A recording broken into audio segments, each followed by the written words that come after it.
Hi, and welcome to Always Bring a Book.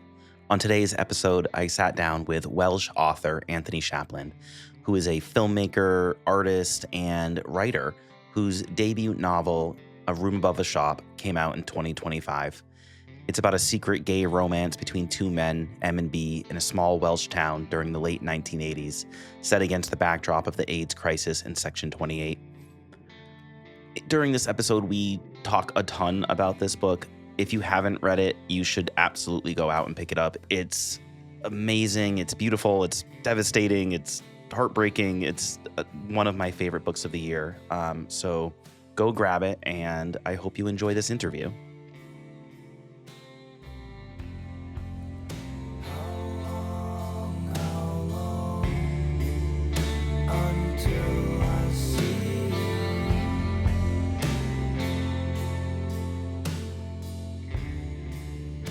My guest today is Anthony Shapland, a Welsh writer and artist and the author of the novel A Room Above the Shop, which came out this year. Anthony, thanks for joining me.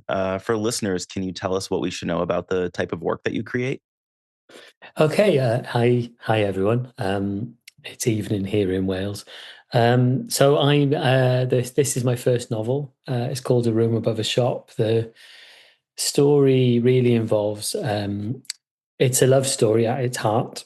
It involves two men, but we only know them by their initials. So there's B and there's M, and they engineer a relationship together it's a set in the late 80s, a set in from 1987 to 90. And there's a space, the literal room above the shop of the title, which is the only place that their relationship can flourish in a village, in a small town that's quite, it's almost like the claustrophobia is outside the room instead of inside the room. So their relationship grows in that space. Quick question, I guess. The initials thing is really interesting. Why did you make that choice to do that versus, calling them like Brian and Matt or something? Well, there was a few things. I mean, I realized after a certain amount of time that like we'll all know a Brian and a Matt, and we sort of and I knew the character M. I knew the first character, and I knew who it was built on, or one of the people. It's built on many people. And the initial of that person was M. So I had M, and I thought, well, I don't want to use the name like this. There's some references to somebody from my life. And then I had the other character, and the other character just became character B. Like when I started, I was just literally writing these two people, thinking I would one day name them. And then the longer I went on, and the more I researched kind of the histories of kind of gay life in Britain until 1967 was known through was discovered really through criminal records, through redacted text, through reports in newspapers of activity and things. So that became significant. And then as I went on, there's a scene that's, if you've read it, you'll know what it is. They have to give each other a gift, and they give each other an innocuous gift that can't be seen as anything significant. But they both carry a watch that the other gave them. And I thought, oh, okay, this is where an anonymous initial on the back comes into its own. And from that point, they just stayed as just those initials, and that's what they meant to each other. Yeah. Wow, that's really interesting. I always wondered about that, so I'm glad I asked. So you've been a visual artist and filmmaker and curator for a long time, but you didn't publish your first book until you were 50. How do you think you approached writing your first novel at that age versus if you would have written it when you were, 20? There's so many things that would have stopped me in my 20s. I think it took me a long time to give myself permission to write it in a way. So in my other careers, because they are multiple, I'd always I could write to order. Like if it was a job, if somebody said, write a review of this, write a critical text of this, right? If it was a job and I was being paid, I was totally like, yeah, I could do that. Like I am with a lot of things. I think, yeah, it's possible. And then I think I could rationalize it to myself when it was a paid gig. And then as I realized after a while, I was writing to support filmmaking. So not scripts necessarily, but writing like writing sequences of dusk, like the colors I was seeing, or so that I could kind of build a film around this time sequence. And then I made a film where the writing was better than the film. Like Mhm. it didn't need to be a film, and I realized I could do it. And then I kind of stepped really tentatively into this literature world, like a middle-aged man with a pencil just turning up, and nobody in that world knew what I'd done before. But it does shape how I think about things, how I see a scene, how sometimes viewpoint, because I've used cameras before. I'm quite good at landing in a place and then working out, well, okay, what happens here with these two people? Or um, so I was beforehand, I was very good at writing scenes, but the narrative thread throughout was something I had to learn. Like, how do I do that in writing rather than moving image? Yeah. When you say give yourself permission, what do you mean? That just that it is time consuming and it's like what do you mean by giving yourself permission? It goes quite deep. I mean, the character in the book called B is not very academic at school. Um, has a kind of drift of attention, and I was probably that kid. um, I was the one like tasting felt tip pens and that kind of gig. It was, and when I was really young, people, because I get distracted easily, and I didn't really understand what that was, and I was good at drawing, so people funneled me away from being academic, and they were like, "Oh, he can draw. That's what he's going to do. Like, Mm, draw a poster for us for this, or go and draw the stage set for that." And school was just me being pulled out of lessons all the time because I wasn't academically, I wasn't very bright. Like, I wasn't terrible, but I wasn't good either. So I think for a long time I believed I couldn't do it. I also come from like quite a working class background where it felt like writers were other people. They weren't people where I was from, and mm. so I think it took a good a good 50 years to get over those hang-ups of being allowed to do something. And you kind of give less shits when you get older, so it's great. Yeah, yeah. Your novel's been praised for its restraint. I found this quote that I really liked, and it says, "Chaplin doesn't waste a single word. Everything is measured," which I found to be really true. This book says so much, and I think it clocks in at like just under 200 pages. And I feel like for a lot of people, or at least for me, I got really attached to these characters quickly. So by the time it was over, you're like, it's devastating in certain ways. Even though it's so short, you didn't need 2,000 pages to make that connection. And how do you decide on the length that makes sense to tell a story? Yeah, yeah. It is a process of like I'm not a very efficient writer. Like, I don't start at the beginning and go through to the end. So I landed in this text, and it took me by surprise. I was writing something very dull and formal, like a funding application, and I had this scene happen in my head, and it was the haircut that they give each other, like, Hmm. and it's a really simple, hardly anything scene where they cut each other's hair, and for the first time in the book, they must begin to look alike, which I think that mirroring can happen. Um, and I wrote it down, and I was like, I don't know who these people are. I don't know the relationship. I don't know what this is. And it was kind of, I knew it was like a tender moment or like a reconciliation or something. And I wrote out from there, and that comes like in the last third of the book, I think. Um, and I didn't write out in a logical way. I was just like, who are these people? Like, what are their lives? What are their differences? How can I write about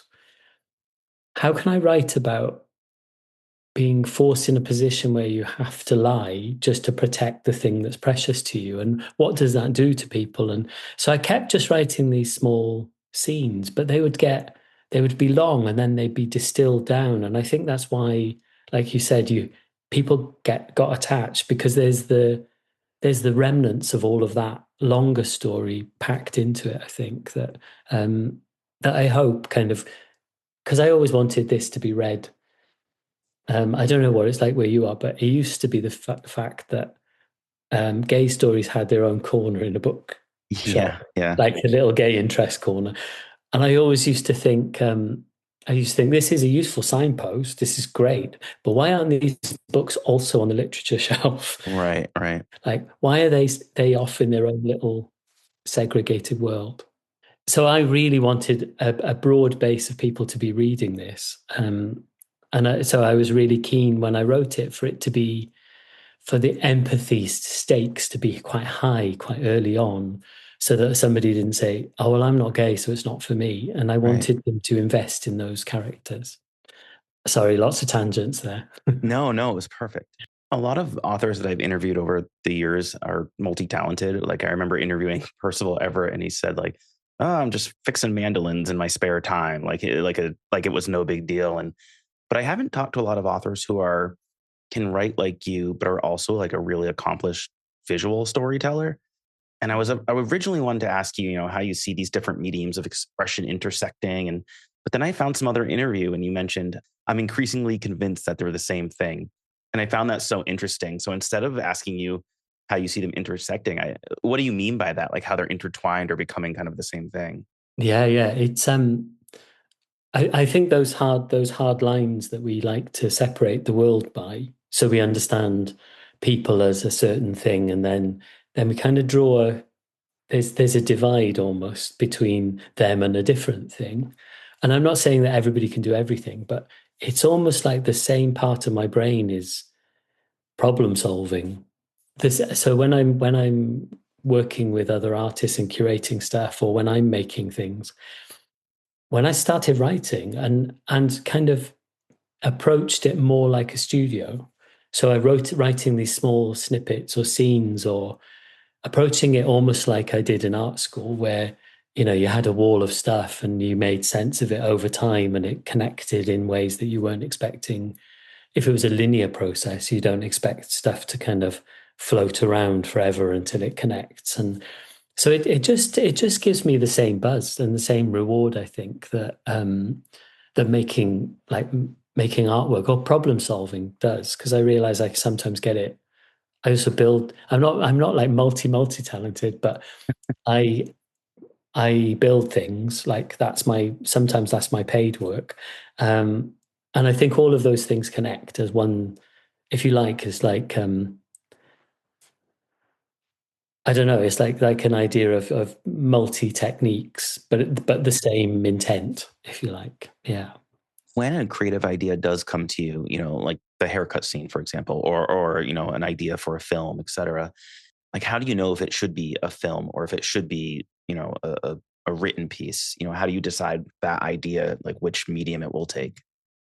I didn't until recently. I thought they were all films, or I thought they were all visual Yeah, things. yeah. I think there's. I think writing. What I'm finding out, because this is a debut, so I am finding stuff out, is the power of a narrative that because if you have an exhibition, it lasts 6 weeks, whatever it lasts, and then it's gone. So if you didn't see it, you'd never see it. Like it Hmm. doesn't exist anymore, really. And then this book is going off in people's lives like a little kind of time bomb at different points, and you're getting the resonance of it. And as I'm hearing back from people who it's affected or who it's impacted on in a good way, and if it's not everyone's going to like it as well, which is I totally accept.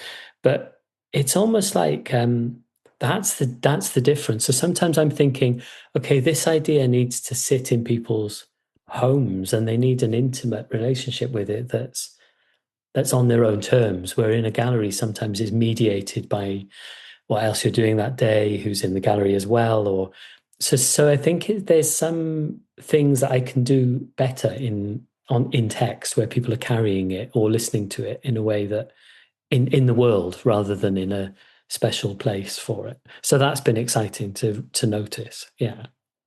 So, in addition to everything we've already discussed, you also co-founded G39 in Cardiff, and I would just love if you could tell us a little bit about what it is and why it's so important. Yeah, yeah, sure. I mean, it's exhausting. It's an artist-run space. So I founded it I first came back into Wales in about 1997, which That's why I've got a white moustache suddenly. I'm quite old. Um, and I came back and I was really interested in how, if there was a contemporary art scene in Wales, like that was different from England or Europe or the world, then what was that, and how does it fit, and actually how does it connect then? How is it? How can we build a conduit for conversation about art and also support the artists that are here? So it's in a big tin shed just on the edge of Cardiff. I say shed, it's like a warehouse size space. And there's a gallery and a cinema and some studio workspaces and a library, which has been the really important bit as well this last few years. Um, because we can use the library to have texts that people can't find elsewhere, or artist books or things like that. But we work there's only five of us part time. We work quite cooperatively and quite fluidly Mhm. to program shows and connect artists, and to use, like, we're not cash rich, but we view the world in terms of, if we've not got cash resources, like money resources, then what have we got? So we've got a space, and we've got knowledge, and we've got equipment, and we've got people, and we've got books. And so we try and make those things as porous as possible to a community around us, which is artists and just art interested or art adjacent, or even just our neighbors. Yeah. This sounds like a place I want to visit very badly, and wishing that we had something similar in Boston. So we're getting towards the end here, and I did want to ask one more question about your book. You posted a photo of yourself on a rocky beach where you go every year on your dad's birthday, and it's where you signed off on like the final proofs of the novel. And I just wanted to know if you could share a little bit about that. What that moment meant to you. Yeah. Yeah. Yeah. This is yeah, it's important. It's an important thing to talk about as well, I think. So my dad died in 2009. And he was 81. It wasn't a huge surprise, but it's also, I do think about him a lot. And I realized when, just after he died, I struggled to make anything that felt like it was meaningful for a Mm, while. And I didn't clock that before that, maybe part of my mental audience for my work was him in some ways. Because I had this real struggle and I couldn't work out what was broken or what was wrong, and I realized it's because he wasn't seeing it. So I go to this patch of coast, which is just along. It's a short train ride from where I am in Cardiff along the coast. It's a piece, and it faces south, and it's where we used to go. It's where we used to go as children. Um, Sometimes he'd be on the beach, and then as he got older, he'd be sat in the car while we were on the beach, um, and it's where we scattered his ashes. mm, Um, and it matters for several reasons. I was very lucky with my dad. He taught me a lot. He taught me a lot. He taught me one of the things I said earlier, which was actually, like, most things I'll just have a go at doing them. He was a good builder. He was a good man, and it took me a long time to come out to my dad. I think mm, with a lot of us, it kind of, that's a hurdle that comes quite late on. And there's one memory that I'll share that stayed with me from that, where when I eventually came out to him, I might have even come out to my mum and then not never come out to him. But there was a point when I took my first partner, or a partner from my mid 20s, up to stay with them. We stayed in this tiny little two up, two down cottage with. It's like, a cottage makes it sound romantic. It's just like an old house. um, and there was a stairs up, and there was just two doors to the room. And I was in one room with my new partner. And my dad used to wake us all up with a cup of tea, which spoiled me as an adult, because I thought that was normal. So all of my partners, I think, well, where's my cup of tea first thing in the morning? Um, but he did a thing. He did a thing that was his way of signaling acceptance, and it really stayed with me, and it stays with me now. He didn't he didn't come into the room, but he brought a tray to the top of the stairs and slid two cups of tea into the room. And so there was one for my new partner at the time, and as soon as I saw it, he didn't need to speak to me about it because he couldn't find, there was an action, not words, but the action just gave me the confidence to speak to him a bit more about it. And I knew that, like, he said to me he didn't understand it, and I said, that's fine. I'm still working out what things are. And he was brought up in an era when it was viewed as a choice. And so it was kind of undoing a lot of things that had lodged with him because he was born in 1928. So of course he thinks differently. Um, so I miss him. I miss him every day. But I also, yeah, there's connections to all sorts of things, like the story of the watches between the two men. The one thing I have of his is an old wind up watch. It's not like a valuable thing, but I carry his watch on that day when I go to the beach. I also wear this watch once a year that matters. And those little acts of going there just to chat to him, it seemed like the perfect time to take him the book Mm, and to talk to the air about it and go in the sea and just kind of go, okay, I'm ready now because this is going to be public next. I wanted to kind of run it past him first. wow. Yeah. That's an amazing story, both the going to the beach, but also the tea. That's Yeah. really moving. He was a good man. Yeah. So I end every episode with asking for one good thing.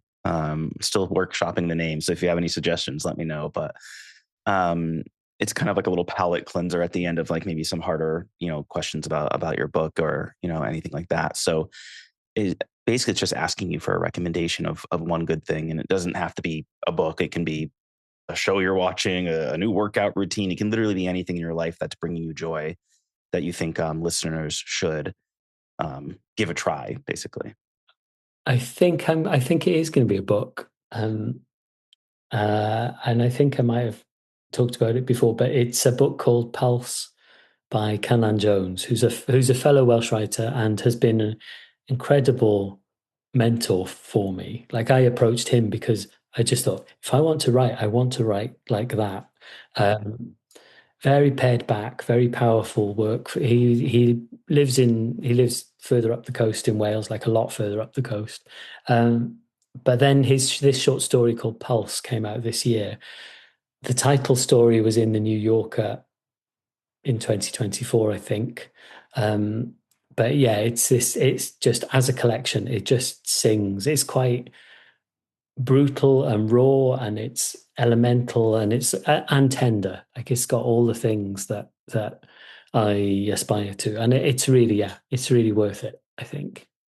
That's great. I think I have a pile of every New Yorker from the past year out in the out in the other room. So I'll have to go digging. Yeah, Yeah, yeah, thanks for that recommendation. yeah, he's a good one. Yeah. Before I let you go, is there anything we should be on the lookout from you? You mentioned that there'll definitely be more books. So I don't know if there's any kind of info you could give us about that or any other work that you have coming out. That's my main kind of focus at the moment is the two. So I'm working on two things at the same time. Um, I'm not, I mean, they could take years. I mean, A Room Above a Shop took 2.5 years, like from the beginning to through the processes. Um, but the the thing I've realized, you kind of go into the second thing and you think, well, I've done this once. I should know what I'm doing. And then you realize that the second thing and the third thing will be totally different than the first thing. Like, as in, the research process is different, the Right. structure is different. So you can't, like, there are reasons why there's this pages of this book have got a lot of space in them. Um, but the next one is, if I tell you, it's a bit like writing the equivalent of chasing a ball bouncing down a hill. It's that intense kind of, I'm running after something that's got to escalate and got to kind of reach a conclusion. So it's a very different process. Deals with some of the similar territories, but yeah, I don't know why I'm making it so hard for myself. I could just jump the same hoop again, but yeah, I'm trying something. Yeah. That's awesome. Well, I can't wait to read it in, 1, 2, 3 years, whenever it comes out. So thanks for the early thoughts on it. Well, Well, that's it. Thank you so much for making the time. I really appreciate it. It was really great to chat with you. You too, yeah.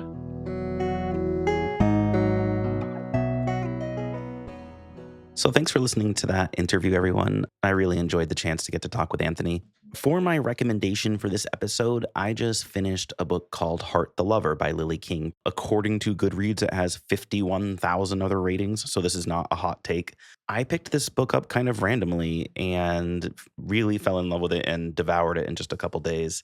I had no idea that it was like a sequel prequel to another book, so I'm excited to read that one, which is called Writers and Lovers, just in the wrong order, I guess. This came out earlier this year in September and clocks in at right around 250 pages, and at least in the hardcover edition. I'll play a clip from the audiobook so you can get a taste of it, and then I'll be back right after that. You knew I'd write a book about you someday. You said once that I'd dredged up the whole hit parade minus you. I'll never know how you'd tell it. For me, it begins here, like this. The professor is holding up 2 neon orange pieces of paper. Despite its vulgar packaging, he says, waving a page in each hand like a flagman at Daytona, I feel compelled to read this one aloud. The assignment had been to write a contemporary version of Bacon's essay, History of Life and Death. I'd waited till the last minute to write it. The only paper we had in the house was this thick stuff left over from our Halloween party, and it wasn't easy, feeding that cardstock into my typewriter. The professor doesn't read it as much as perform it. He gives it far more life and humor than I imagined it had. There are 2 smart guys in the class. They sit up front together, and I see only the backs of their heads, one with coppery brown hair and the other with a thick black ponytail. The professor runs things by them so often I assume they're his grad school TAs. When my essay gets passed back to me, they both turn to watch where it goes. After that day, the copper-haired one begins migrating back. 3 classes later, he takes a seat beside me. Soon he is walking me across campus to modern furniture, the only art history class that wasn't full by the time I signed up. Our 17th century lit class has only about 30 people, but modern furniture is held in an auditorium with cushioned seats set on a steep slope down to the professor at his podium. So I really loved this book. It's part love story, part coming of age, part family trauma, and more. It's also a love letter to the act of writing in general, and I found myself comparing aspects of it to The Secret History, in parts due to the campus setting, but also just portions of the way she writes it. So if you're a fan of that book, I think you'll really like this. I won't go too heavy into the plot, but I'll read the little blurb from the beginning, which I think kind of sets it well. In the fall of her senior year of college, she meets 2 star students from her 17th century lit class, Sam and Yash, best friends living off campus in the elegant house of a professor on sabbatical. The boys invite her into their intoxicating world of academic fervor, rapid-fire banter, and raucous card games. They nickname her Jordan, and she quickly discovers the pleasures of friendship, love, and her own intellectual ambition. But youthful passion is unpredictable, and soon she finds herself at the center of a charged and intricate triangle. As graduation comes and goes, choices made will alter these 3 lives forever. So the book starts on campus, and they're writing their theses and all that, and then it jumps forward into the future, and now she's an adult and dealing with a lot of the emotions from that. And again, I don't want to give any spoilers, so it's short. It's very you're going to want to read it in one sitting. So I would go grab this if I were you. And that's my recommendation for this week. If you have a second to rate and review the podcast, that would help other people find it. So I'd really appreciate it. And follow us on Instagram so you can see when we drop new episodes at Always Bring a Book Podcast. Thanks for listening.